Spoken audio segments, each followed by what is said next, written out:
Gitu bangku ganteng. Abang ganteng-ganteng. Gak paham. Mana bang? Abang itu dibawa, coba tengok typing itu. Abang itu ngaco katanya.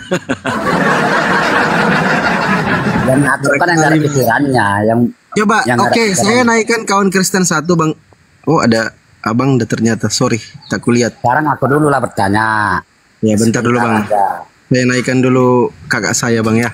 Assalamualaikum warahmatullahi wabarakatuh. Waalaikumsalam warahmatullahi wabarakatuh. Semangat siang saudara Kristiani. Apa kabar? Oke, saya dulu bertanya ya. Oh, bertanya. Boleh. Boleh. Boleh ya. Ya. Oke lah, ini kehidupan sehari-hari lah. Oke. Nah, abang udah berapa? Kalau ada lah, saya lah misalnya umur 30 tahun mau mengawini anak abang, punya akal nggak? Punya akhlak nggak? Anda siapa dulu? Loh, Anda siapa? misalnya ada laki-laki. Laki-laki siapa dulu?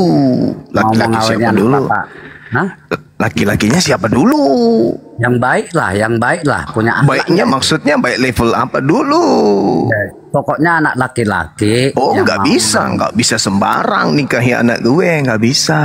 Oke lah, alim ulama lah saya katakan. Alim ulama juga nggak bisa, belum tentu saya loloskan. Belum tentu ya, punya akhlak nggak itu laki-laki? Punya akhlak nggak? Tergantung apakah dia ini punya kekhususan dari Allah atau tidak, itu loh. Ya, maksudku punya akhlak enggak?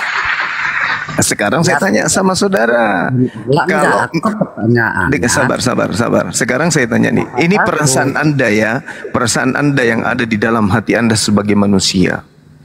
Kalau Pak Prabowo ini jadi presiden dan dia tidak punya bini, tiba-tiba dia datang melamar anak Anda setuju tidak? Enggak, anak kamu lah saya katakan. Enggak, saya tanya anak Anda dulu, setuju enggak kalau Prabowo yang lamar anak Anda, setuju enggak?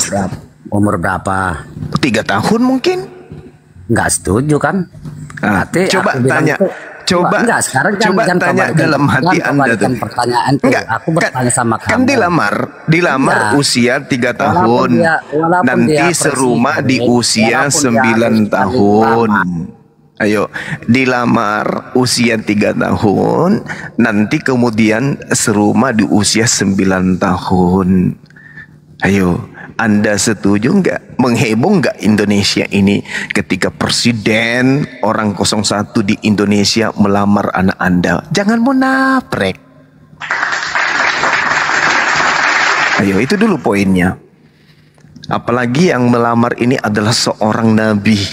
Subhanallah, seorang rasul yang diutus oleh Allah. Kemudian ingat, kekhususan nabi itu berbeda dengan manusia biasa. Coba Anda lihat di kitabnya orang Yahudi, ada yang menikah sampai ribuan bini.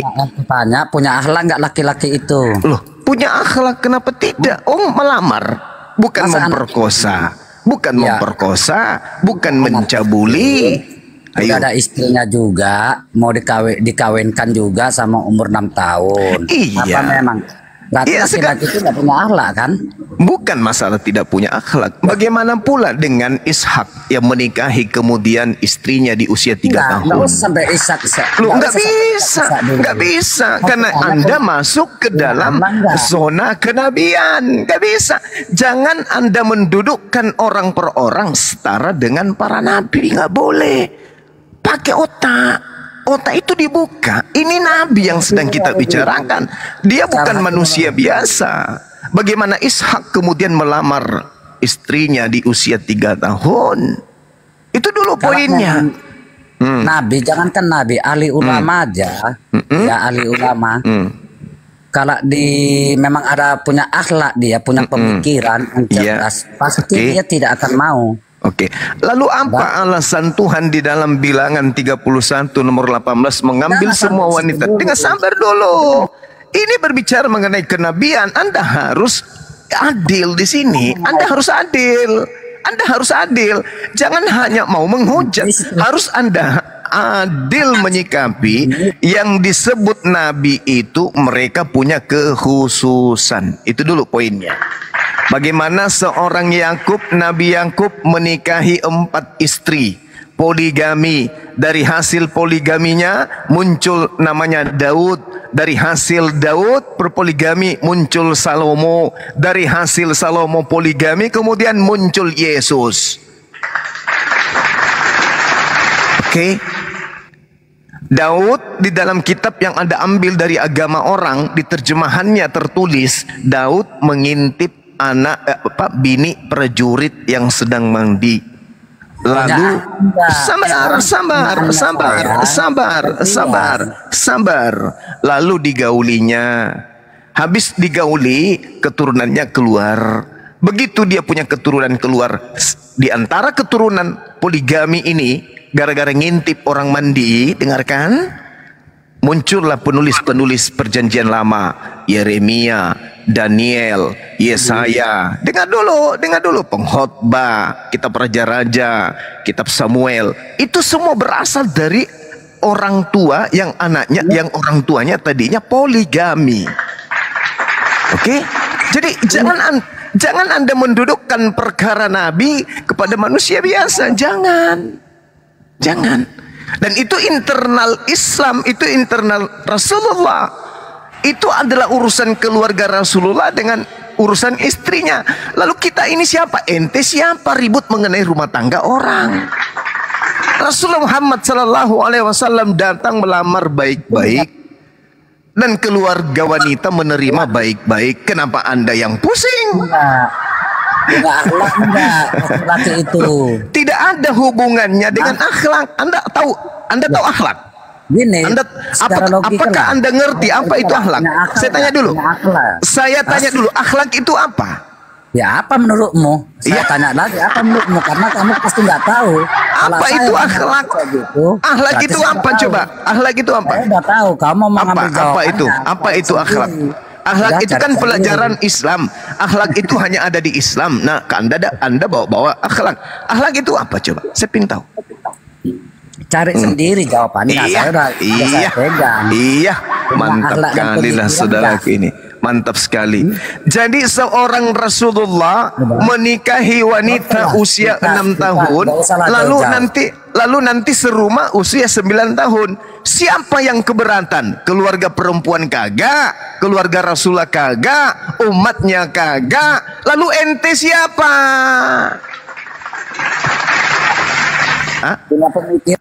Ente siapa? Jauh lebih berakhlak Rasulullah yang menikah daripada kemudian dengar daripada kemudian ya seorang yang punya kelamin sampai dewasa dia tidak menikah, lalu dia ngapain? Paulus ini ngapain? Paulus punya kelamin, oke? Dia sampai usia tua. Apa dan bagaimana cara dia melampiaskan syahwatnya? Coba jawab saya. Bagaimana caranya dia mengeluarkan spermanya? Dengan cara apa? Ayo, ini Rasul loh. Kita berbicara sama-sama Rasul. Nabi Muhammad Rasul menikahi istrinya dengan cara sah. Sekarang Paulus punya nonat, punya sperma. Dia lampiaskan spermanya itu dengan cara apa? Jawab sama saya, silakan. Saya ingin tahu. Berarti ini cuma asli atau cuma palsu dulu? Saya asli. Saya adalah malaikat mautnya Kristen Indonesia. Buat teman-teman Islam, Komal ini ada 620. Di otak pemikiran Juma yang ada hanya bagian seks. Yang membawa materi ini kan kamu. Dengar. Kamu komplain. Dengar. Kamu komplain. Siti Aisyah dinikahi oleh Rasulullah. Kamu yang komplain. Kenapa? Karena dalam pikiranmu itu seks. Sedangkan Rasulullah Muhammad SAW menikahi Siti Aisyah itu dikarenakan petunjuk Allah. Kenapa? Karena dalam bangga-banggakan di otak dia hanya pemikirannya. Anda yang lari ke seks. Rasulullah menikahi Siti Aisyah karena dalam Islam itu ada yang disebut ilmu fikhi. Ilmu fikhi itu diantaranya submaterinya adalah tentang wanita, nifas, haid dan seterusnya, masa iddah dan seterusnya. Kenapa larinya ke seks? Rasulullah Muhammad sallallahu alaihi wasallam menikahi Siti Aisyah sebagai objek yang akan menghafal 2000 lebih hadits yang berasal dari suaminya sendiri. Bukan seks. Yang berpikir seks itu ente, Cak Ayu. Justru Anda yang berpikir ke seks. Rasulullah kagak. Karena itu adalah perintah. Itu adalah perintah yang kemudian didatangkan oleh Allah kepada beliau. Nah, tidak sama seperti Daud, ngintip istrinya orang mandi. Dan itulah si Daud, Nabi Daud yang dihujat di Bible, di kitabmu, yang menurunkan kemudian Yesus. Jadi Yesus itu adalah hasil dari ngintip istri orang. Lu mau apa? Udah, mau saya kasih dalilnya? Mau saya kasih dalilnya?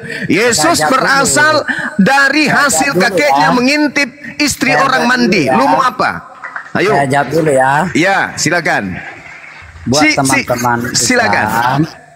Yang melihat ini, yang penontonnya 752. Satu, pemikiran Juma hanya bagian seks aja di otak dia. Sementara pertanyaan saya belum bisa dijawab dia. Karena itu saya tanya tadi, apabila ada laki-laki di mana dalilnya? Gitu. Di mana dalilnya? Tolong tunjukkan dalilnya di dalam Bible. Tidak boleh menikahi anak-anak di bawah umur. Tunjuk dalil. Jangan aku bilang kalau saya minta dalil, minta dalil, minta dalil. Di mana dalilnya?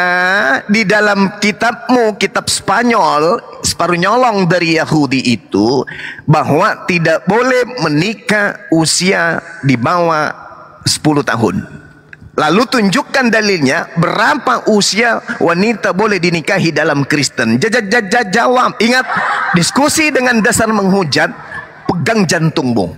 Karena kau sedang menghadapi malaikat mautmu. Paham? Pegang jantungmu, jangan sampai kau mati berdiri. Karena saya akan menguliti hujatanmu itu sendiri. Tunjukkan berapa usia bisa dinikahi di dalam Kristen. Tunjuk dalil. Kalau tidak ada, berarti anak bayi 1 hari pun bisa kau nikahi. Nangis atau mau popok, mau tisu atau popok? Hah? Aku bilang apa? Makanya aku bilang apa? Saya minta dalil. Saya minta dalil. Mana dalahnya itu? Udah. Kenapa larinya ke akhlak? Apa hubungannya dengan akhlak? Umur 53 tahun. Apa hubungannya dengan akhlak? Mau menggauli umur 6 tahun. Di mana dia menggauli usia 6 tahun? Di mana? Menikahi dan menggauli usia 9 tahun. Nah, terus apa? Kenapa kamu risih? Lo yang digauli istrinya, Terus kenapa kamu yang pingsan? Kalau istrimu yang digauli, kamu wajib sakit hati. Lo yang digauli istrinya, kenapa kamu yang gila? Ayo. Menurut Bang Juma, apakah itu enggak? Enggak usah kamu panggil Bang, panggil aja Suma. Hei, panggil aja Suma, enggak usah pakai Bang. Kau bilang Suma aja. Orang itu ada Bang Juma bacanya. Enggak usah kau panggil Bang, enggak layak bagi kamu. Kamu itu sampah bagi saya, ngerti kamu? Bagaimana menurut Juma? Oke, baik. Akhlaknya tidak baik kalau orang menikahi anak usia 6 tahun menurut ente. Nah, sekarang saya balik nanya, bagaimana akhlaknya kalau Tuhan dibunuh? Kalau ada Tuhan, ada manusia membunuh Tuhannya, lalu mereka tepuk tangan di gereja, itu gimana akhlaknya? Menikahi wanita sah, tidak ada undang-undang yang melarang itu. Di dalam Bible tidak ada batasan usia dinikahi wanita itu. Bahkan kalau Anda lihat di dalam Kejadian 25 nomor 20, menurut tafsiran Rabi Rasi, Ishak menikahi istrinya Ribka usia 3 tahun. Sekarang itu bukanlah pembanding. Kalau Anda berbicara akhlak, di mana akhlaknya ada agama melegalkan menampar Tuhan, meludahi Tuhan, menonjok Tuhan, menombak Tuhan, dan menggantung Tuhannya di atas pohon? Mana yang lebih gila akhlaknya? Jawab. Silakan. Ayo silakan. Iya, yang digantung siapa Juma? Yang digantung Tuhanmu, yang kau sembah, yang kau sebut Yesus. Sekarang gini pertanyaanku. Jawab aja dulu.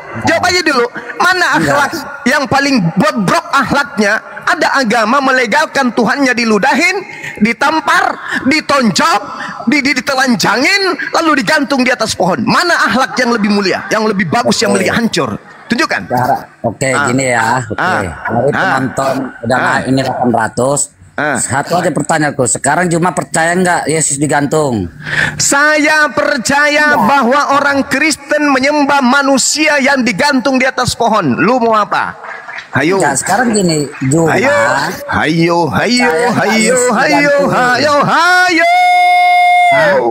Tuhanmu digantung di atas pohon, lalu kamu tertawa, meminum darahnya, memakan dagingnya, dan kamu berhappy-happy setiap hari Minggu. Di mana akhlaknya ada agama, Tuhannya ditampar, diludahin, ditelanjangin, lalu umatnya tepuk tangan.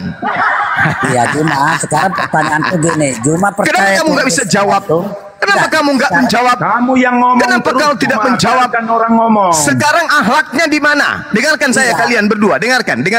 Siti Aisyah, Anda katakan dinikahi usia 6 tahun, kemudian serumah usia 9 tahun. Oke, para pendeta banyak yang melakukan itu, pencabulan anak bayi, anak-anak di bawah umur. Itu sudah bukan rahasia lagi. Itu bukan rahasia lagi. Artinya apa yang kamu hujatkan kepada Rasulullah itu berbalik kepada Kristen. Pendeta, pastor banyak memperkosa anak-anak kecil. Pahami itu. Rasulullah Muhammad SAW tidak pernah memperkosa siapapun. Itu yang pertama. Yang kedua, umat Islam tidak pernah menggantung nabinya. Umat Islam tidak pernah menggantung Mesiasnya. Umat Islam tidak pernah menggantung Tuhannya. Akhlak mana yang ingin Anda pertontonkan ketika Anda mengatakan Anda ajaran kasih, Anda ajaran baik, tapi Tuhanmu Anda diludahin, ditampar, ditonjok, ditelanjangin, ditombak perutnya, lalu digantung di atas pohon, lalu kemudian kalian tertawa dan bertepuk tangan. Akhlak apa yang Anda ingin jual kepada negara, kepada dunia ini? Ayo, satu-satunya agama yang biadab hanya agama Kristen. Kenapa Kristen biadab? Karena Kristen bahagia dengan ditelanjanginya Tuhannya. Karena Kristen bahagia dengan ditampar dan diludahinya Tuhannya. Andai saja Tuhanmu tidak diludahi, tidak ditelanjangi, kamu tidak punya Tuhan. Paham? Paham? Ngerti? Belum ngerti juga? Satu-satunya agama yang Tuhannya ditelanjangin, dicabulin, hanya Tuhanmu. Ngerti? Sampai situ paham? Mampus. Masih mau kau datang besok? Dengar orang ngomong cuma. Itu kau. Hati-hati kalau menghujat kalian. Hati-hati. Kukulitin kalau menghujat. Paham? Kalau mau bicara baik-baik, bicara Sopian, silakan. Bang Suma ahlinya. Kau. Silakan. Kau pengikut siapa? Pengikut Muhammad kan? Yes. Muhammad mati kan? Ya. Berarti kau pengikut orang mati. Sekarang Nabi Muhammad mati, lu juga ikut mati. Ngapain kau tidak naik ke langit? Kenapa kau ikut-ikutan ke tanah? Kenapa? Berarti kau menyembah orang mati. Sekarang Nabi Muhammad SAW wafat, Nabi Abraham wafat, Nabi Musa wafat, semuanya wafat, semua dikubur di tanah. Kami pun mati dikubur di tanah. Kenapa Yesus naik ke langit, ente juga ikut-ikutan ke tanah? Cuplis. Karena memang junjungan kami naik ke surga. Ya, junjunganmu naik ke langit. Kamu kenapa ikut turun ke tanah? Kenapa? Iya, memang kami manusia biasa. Iya, kamu biasa. Kamu manusia biasa. Kamu manusia biasa. Kamu manusia biasa. Kamu mengaku pengikut Yesus. Kami mati dikubur karena ikut Nabi Muhammad. Kenapa kamu itu tidak ikut Tuhanmu naik ke langit? Kenapa? Apa artinya kamu itu umatnya kalau kau tidak ikut ke langit? Justru kamu ikut ke Nabi kami. Tuhanmu ke langit, kamu ke tanah, ikut Nabi Muhammad. Cuples, kamu sadar nggak tuh? Ngapain kau tidak terbang ke langit? Siapa kau cari di bawah tanah? Yang ada di bawah tanah itu Nabi Muhammad. Yesusmu di atas, di awan. Kenapa kau nggak naik ke atas? Hei, kenapa kau tidak ke atas? Kenapa kau ikut ke bawah? Itu namanya tulul. Katanya pengikut. Nabi Muhammad mati dikubur, kami juga mati dikubur. Sama derajatnya dengan saya. Iya betul, karena sama-sama manusia. Nah, masalahnya sekarang kenapa kamu tidak terangkat? Kenapa kamu tidak naik ke langit? Hayo. Hayo. Kenapa justru kau ikut ke saya? Ya karena sama-sama, makanya aku nggak mau ikut Muhammad karena sama dengan saya. Iya sama, kamu ikut ke Nabi Muhammad. Katanya ngaku ikut kepada Yesus. Yesusnya telah ke langit. Kenapa kamu tidak ke langit? Katanya kamu pengikut. Kami hari kebangkitan. Jemput kami. Jemput kami di mana? Yang dijemput itu adalah orang-orang yang bersunat. Kamu tidak bersunat. Gimana mau dijemput? Yesus itu datang untuk Bani Israel. Sementara kamu itu Bani Kampret. Bani Kulub. Dengarkan. Ayo. Orang-orang yang dicintai Allah dalam Alkitab, Juma. Semua terangkat seperti Elia. Mana buktinya kau terangkat? Mana? Tunjukkan. Orang mati Kristen mana terangkat ke langit? Mana orang Kristen terangkat ke langit? Mana? Tunjukkan kepada saya orang Kristen terangkat ke langit mana? Malah dia sudah siap-siap pakai jas pengantin, tapi malah membusuk. Sudah siap pakai jas pengantin, tapi membusuk. Mana dia terangkat ke langit? Mana? Itu orang-orang yang dicintai. Orang-orang dicintai. Oke, orang dicintai. Mana buktinya orang-orang kamu terangkat? Orang Kristen mana? Ke surga dia. Cuman Elia orang Yahudi. Elia orang Yahudi. Yang saya tanya orang Kristen mana terangkat ke langit? Itu dijanjikan Tuhan. Dijanjikan hari kebangkitan. Tapi kalau Muhammad itu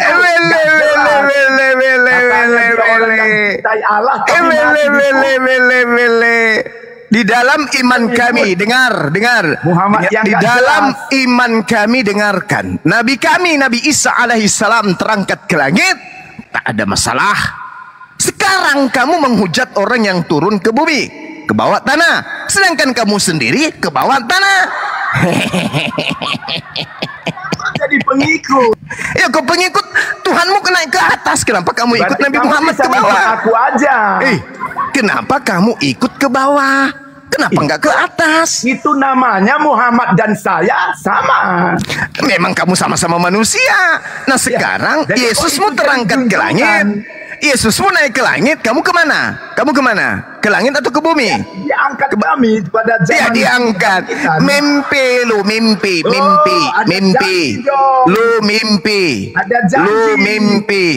mimpi. Oh, ada janji. Tolong tunjukkan di mana janji Yesus kepada ente. Orang-orang di luar Yahudi. Mana? Oh, barang siapa percaya. Percaya. Dia diselamatkan. Oke, Yesus mengatakan, aku diutus hanya kepada domba-domba yang sesat dari umat Israel. Kamu percaya tidak? Bukan begitu, dengarkan saya. Bukan begitu. Kamu percaya enggak? Percaya enggak ketika Yesus mengatakan, aku diutus hanya kepada domba-domba yang sesat dari umat Israel? Kamu percaya enggak? Itu ada sebagian. Kamu percaya enggak? Itu bagiannya. Ya. Saya punya ladang dua cuma. Katanya yang percaya Yesus katanya terangkat ke langit. Ya buktinya saya tanya, percaya tidak ketika Yesus mengatakan aku diutus hanya kepada domba-domba yang sesat dari umat Israel? Dia diutus kepada orang Israel, tapi dia menyelamatkan setiap orang percaya. Iya, percaya kalau dirinya adalah utusan untuk Bani Israel. Percaya enggak? Iya, dia memang untuk Israel. Bagus. Bagus sekali. Berarti apakah Anda Israel? Israel rohani dong.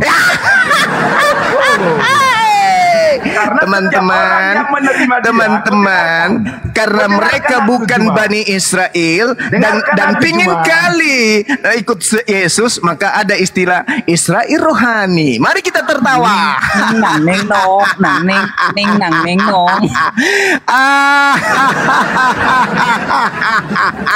Sekali lagi dong. Masih ada yang mau ditambahin? Sedikit lagi dong. Oke. Tunjukkan dalilnya di mana ada istilah Israel rohani. Mari kita bacakan. Silakan. Ya. Yohanes 1 ayat 12. Oke. Tetapi semua orang yang mau menerima dia diberinya kuasa menjadi anak-anak Allah, yaitu mereka yang percaya dalam namanya. Mana Israel rohaninya mana? Ya, Israel rohaninya. Anaknya ya sudah rohani loh. Anaknya lebih daripada suku. Kasihan kali lah Kristen Sekarang ini, saya tanya kamu. parah kali. Saya tanya Jangan kamu. tanya saya, jangan tanya. Selesaikan tugasmu Jadi dulu. kamu semangat Mana kali Israel rohani mana? Muhammad. Israel dijawab, Zuma. rohani. Hei, kalau kamu Udah tidak bisa dijawab. menunjukkan Israel rohani, kamu pergi gereja, colok pantat pendeta, jilat tanganmu. Mana Israel rohaninya mana? Sudah habis akal kamu kan?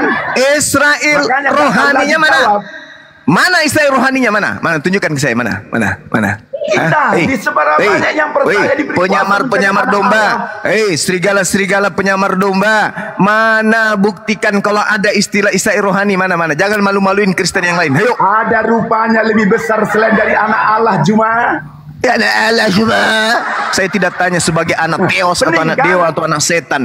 Yang saya tanya istilah Israel rohani itu mana? Kau semangat kali tapi mengikut orang mati kau. Lah kau sendiri turun ke bumi nanti dikumumkan, bukannya terbang ke atas kayak Yesus. Pandai kali kau ngomong. Itu kamu bisa mengatakan kamu pengikut kalau kamu juga terangkat ke langit. Buktinya kamu membusuk. Kamu membusuk di bumi. Kau membusuk di bumi. Itu buktinya. Jadi kau jangan mimpi. Jangan kau mimpi basah setiap hari. Jangan kamu menjadi mimpi basah setiap malam. Kau mengaku pengikut Yesus, tapi kau mati membusuk di tanah. Nggak nyambung ente. Rohku diselamatkan. Rohku diselamatkan. Ayo rohku diselamatkan. Bagaimana ceritanya rohmu diselamatkan? Mana dalilnya aku diutus untuk non Yahudi? Mana dalilnya? Barang siapa percaya jangan bodoh. Barang siapa yang percaya itu adalah maksudnya orang-orang Yahudi yang percaya. Narasimu. Bukan Anda. Mana tunjukkan dalilnya kalau Yesus diutus untuk non Yahudi? Mana dalilnya? Orang jadikan semua bangsa. Saya tanya mana dalilnya kalau Yesus mengajarkan untuk seluruh bangsa? Mana dalilnya kalau dia diutus untuk seluruh umat manusia? Mana?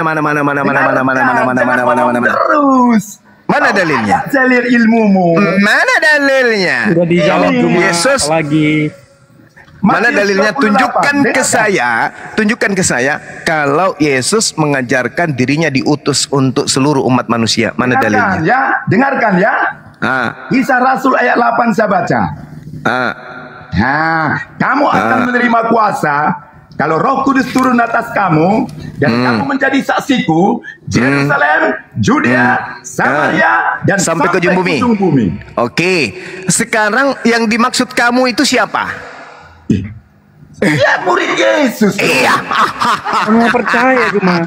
Yang Nenekmu kiper. Yang dimaksud kamu di situ adalah Bani Israel. Cak Ayu, Yesus datang kepada orang-orang Bani Israel. Tolong gunakan akal sehat. Tunjukkan kepada saya. Terus gimana dengan Petrus di Kisah Rasul? Ya. Petrus itu baca Galatia 2 nomor 8. Petrus diutus hanya kepada orang-orang yang bersunat. Mampus kalian wahai penyembah roh. Petrus diutus hanya kepada orang-orang yang bersunat. Iya. Boleh, tapi jadikan semua bangsa murid. Jadikan seluruh bangsa yang dimaksud di sini adalah Bani Israel. Itu narasimu. Itu pernyataan Yesus.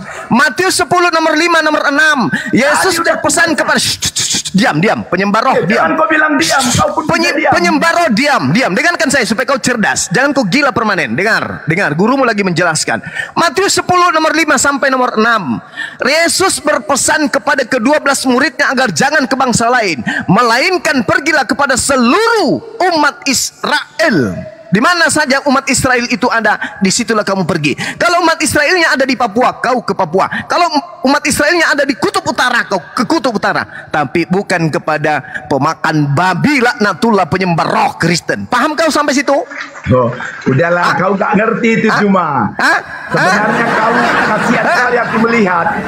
Karena kau semangat kali untuk mengikut orang mati. Tunjukkan dulu. Kalau kamu mampu menunjukkan bantahan terhadap pengakuan Yesus, aku diutus hanya kepada domba-domba yang sesat dari umat Israel, selesai kita. Tunjukkan. Saya kasih waktu 467 tahun Lewat 3 bulan staging, silakan. Dalam dia katakan ayat yang lain, dia punya lagi domba-domba yang lain. Domba yang dimaksud adalah Bani Yakub. Berapa kali harus saya ajarkan kamu? Di dalam Yeremia 50 nomor 17. Yeremia 50 nomor 17. Yang dimaksud domba adalah Bani Yakub. Jadi masih ada juga Bani Yakub di luar daripada Yerusalem. Makanya dalil yang kau baca Yohanes 10 nomor 16 itu ada kata apa? Aule. Aule itu artinya halaman. Halaman Israel atau Galilea, tempat dia mengajar. Kata Yesus, masih ada juga Bani Yakub di luar daripada Yerusalem. Itulah domba-domba yang dimaksud. Bukan ente. Ente itu serigala. Mana ada kemudian domba makan daging? Hah? Mana ada domba makan babi? Hei, diam. Mana ada domba? Di mana kamu dapat melihat domba makan daging? Di mana? Wah. Yang makan daging itu hanya serigala. Yang makan babi hanya serigala. Domba tidak pernah makan babi. Tunjukkan di mana ada domba makan babi. Yang makan babi itu hanya serigala. Jadi kalian pada penyembah roh adalah serigala yang nyamar-nyamar sebagai domba. Paham kau sampai situ? Hah? Paham? Gak paham juga? Kalau kau mau paham, makanya keluar dari Kristen supaya kau itu pintar. Kau tunjukkan kepada saya dalil pengakuan Yesus. Dalil pengakuan Yesus, aku diutus untuk seluruh umat manusia. Tertulis di mana? Ku buat otakmu kram hari ini. Mau kau datang besok. Jangan mute aku, jangan mute. Mana dalilnya? Kalau kau tidak mampu menunjukkan dalilnya, Yesus mengaku diutus untuk seluruh bangsa. Selesai kau. Tikar yang akan menggulungmu. Kau nggak percaya, yang pasti kau mengikut Muhammad yang mati, yang nggak jelas. Kau semangat kali membawa orang ke... Loh, saya pengikut Nabi Muhammad. Terbukti Nabi Muhammad sholat, saya sholat. Beliau puasa, kami puasa. Kamu pengikut Yesus, apa buktinya? Apa buktinya kamu pengikut Yesus? Tunjukkan satu. Yesus, saya menyembah. Yang saya tanya, buktikan kalau kau pengikutnya. Iya, saya dengarkan perkataan Yesus. Yesus mengatakan, aku diutus hanya kepada domba yang sesat dari umat Israel. Kau dengar? Kau dengar? Tidak kau dengarkan? Artinya memang kau itu adalah serigala pemakan babi. Enak kali kau ngaku-ngaku pengikut. Yesus mengatakan, aku diutus hanya kepada domba-domba yang sesat dari umat Israel. Matius 15 nomor 24. Percaya enggak? Pada aku mereka selamat. Sekarang kamu percaya tidak? Kamu percaya tidak? Kamu percaya tidak? Dia akan hidup. Kamu percaya tidak kalau Yesus mengaku bahwa dia diutus hanya kepada domba yang sesat dari umat Israel? Kamu percaya enggak? Nggak percaya. Berarti kamu tidak percaya Yesus, tuyul. Berarti kamu itu pikir Kristus. Berarti kamu itu anti Kristus. Ilmumu karena kau menyembah orang mati. Ya. Ilmumu kan? Ya. Sekarang kau tunjukkan aja bahwa kamu itu pengikut Yesus. Satu bukti aja. Aku bilang. Mana buktinya? Aku mengikut Yesus. Barang siapa percaya kepadaku, mereka akan selamat. Aku percaya. Yesus mengatakan, aku diutus hanya kepada domba-domba yang sesat dari umat Israel. Percaya tidak? Tapi dia untuk dunia. Berarti kamu tidak percaya, cuples. Kamu bilang tadi, aku percaya. Yesus mengatakan, aku diutus hanya kepada domba-domba yang sesat dari umat Israel. Kamu percaya tidak?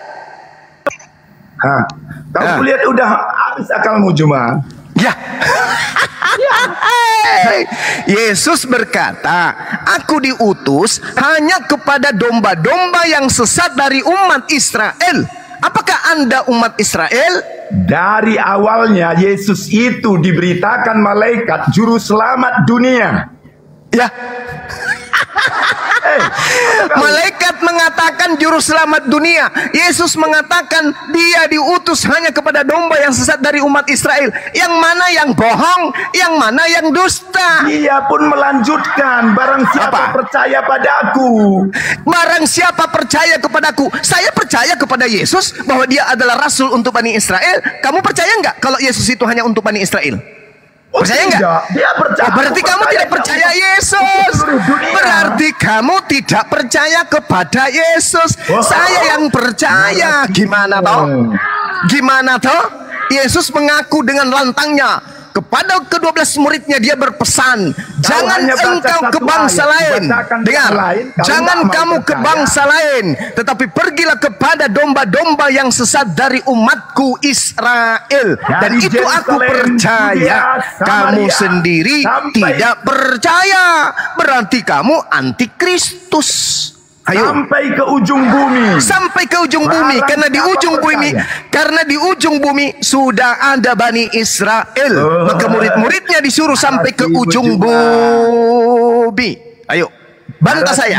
Mana pengakuan Yesus, aku diutus untuk memakan babi? Kami yang percaya kepadanya disertai dengan tanda-tanda ajaib dan mujizat cuma. Mana buktinya? Yesus mengakui orang-orang di luar Yahudi. Seorang wanita Kanaan bertemu dengan Yesus langsung, percaya dengan Yesus langsung, masih juga disebut sebagai gogok. Apalagi ente yang pemakan gogok.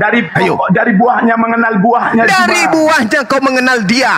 Apa itu buahnya? Apa buahnya? Memanggil Yesus Tuhan, bermujizat pakai nama Yesus, bernubuat pakai nama Yesus, mengusir bom-bom pakai nama Yesus. Itu siapa pelakunya? Karisteng laknatullah, bukan agama lain. Berarti buah dari nabi palsu itu adalah karisteng laknatullah. Paham? Paham? Ada buahnya. Buahnya itu memanggil Yesus Tuhan, bermujizat pakai nama Yesus, mengusir bom-bom pakai nama Yesus. Berarti buahnya itu di mana? Di Kristen atau di Islam? Di Kristen. Apa rupanya? Apa rupanya? Ayo teman-teman bantu saya tertawa sekali aja. 1, 2, 3. Ternyata buah-buah nabi palsu yang Yesus katakan di dalam Matius 24, Matius 7 itu dijawab sendiri oleh pemakan babi ini bahwa itu adalah karisteng. Sudah selesai. Tepuk tangan dulu untuk Adinda Fandi Ahmad. Tepuk tangan. Masya Allah. Saudara-saudara sekalian, kita menyaksikan bagaimana Adinda Fandi Ahmad memberikan seleding gunting kepada para penghujat, mengatakan Nabi Muhammad SAW akhlaknya tidak baik, akhlaknya buruk, menikahi kemudian wanita di bawah umur. Dan ternyata Adinda Fandi Ahmad mampu menyeleding 3 sekaligus penyembah roh-roh tanpa perlawanan sama.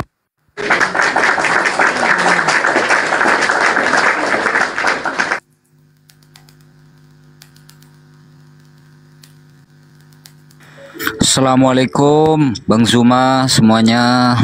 Waalaikumsalam warahmatullahi wabarakatuh. Iya. Jadi berikan tepuk tangan yang meriah untuk Dinda Fandi Ahmad.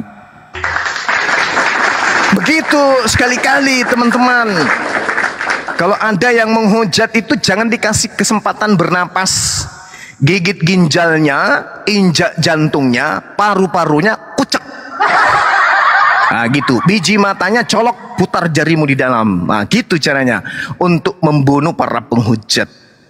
Ya, jadi kita punya ilmu mantik, loncatan berpikir, materi dalil harus kita mainkan. Kemudian kita buat mereka mencret tepung, biar oten-oten yang menyaksikan wakil-wakil mereka itu stres sampai memanjat kelapa lalu loncat turun ke bawah.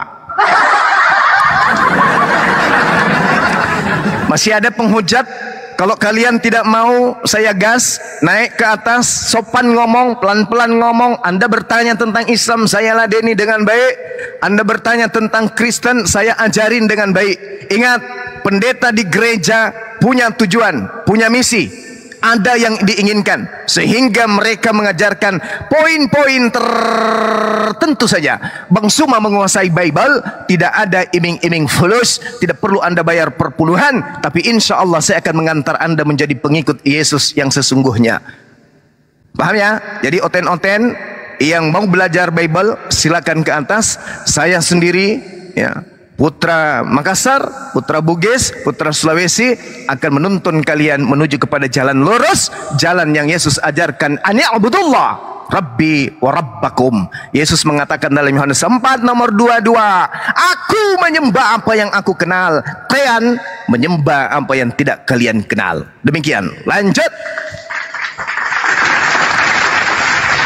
Baik, saya pengajaran sapa dulu